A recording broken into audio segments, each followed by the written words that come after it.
So Alvin and I, what's up, man? How's life, bro? Good, bro. We out here. Chicago's a good day. Playing some tennis. Yes, sir. I'm playing some tennis. Trying to play some tennis. Getting a drink. Fuck. Yeah. Facts. Yo,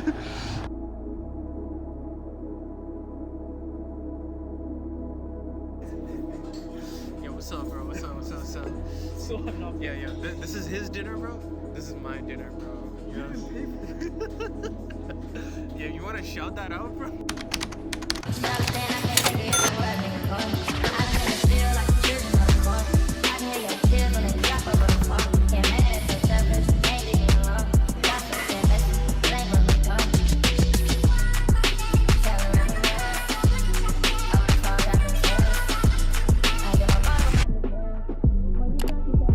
Event started, I pulled up to this warehouse in River North in Chicago, and the first thing I did was meet up with my idiot of a friend, Alvin.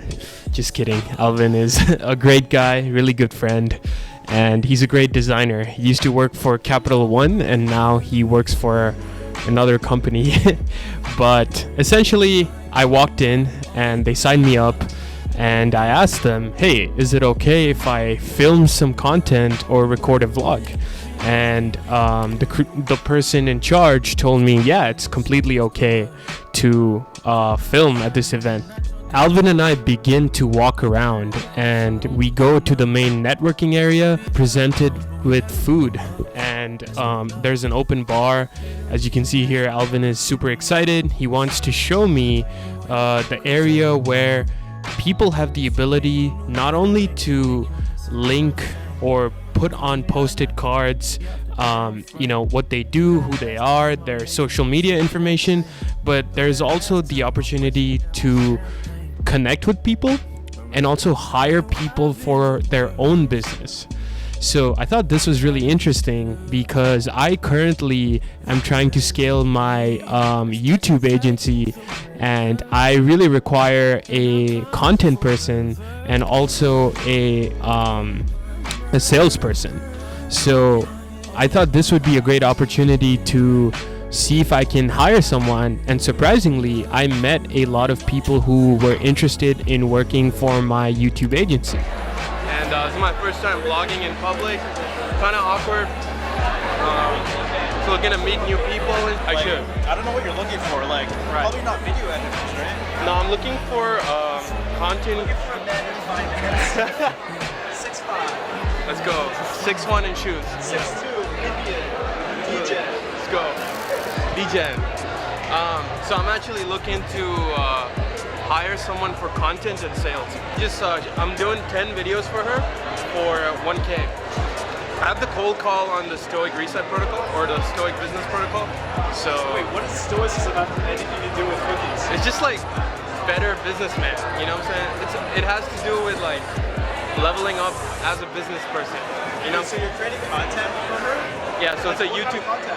So basically it's cupcakes. Yeah. Like there's one where the cupcake melts and then it reveals like Alvin's gender and shit. Alvin's gender? Yeah. I'm big dumb, bro. Yeah. I'm big dumb. Don't assume my gender. So basically it's like, so I'm gonna make a bunch of content, 10 videos for her, kickstart her YouTube channel, and also,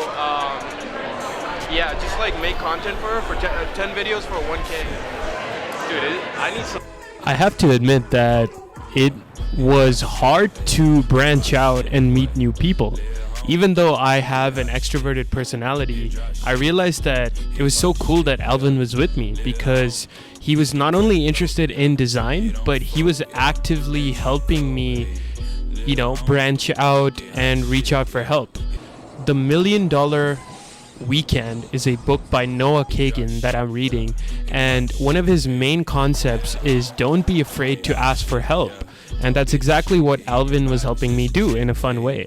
And we were messing around, but I could tell that both Alvin and I were aligned in the aspects of content creation and actually branching out and showing and displaying stoicism in the way that we approach even recruiting personnel for our business. I was getting a little bit more comfortable vlogging in public, and I realized that people were starting to notice me.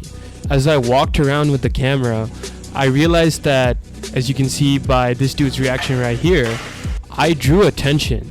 And then people came and started asking me, hey, what's the camera for? So eventually, I mustered up the courage and actually started interviewing people. This is one of the first guys I interviewed, and he was super cool. Tabia, and I'm an experienced designer.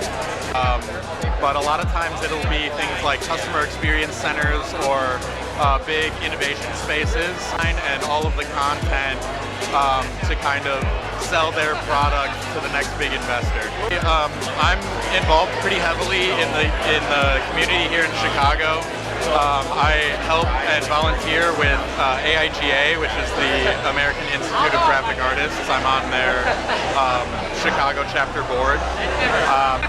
I'm definitely just looking to make connections. I heard that there might be some cool new features coming out, especially with Firefly being a big thing.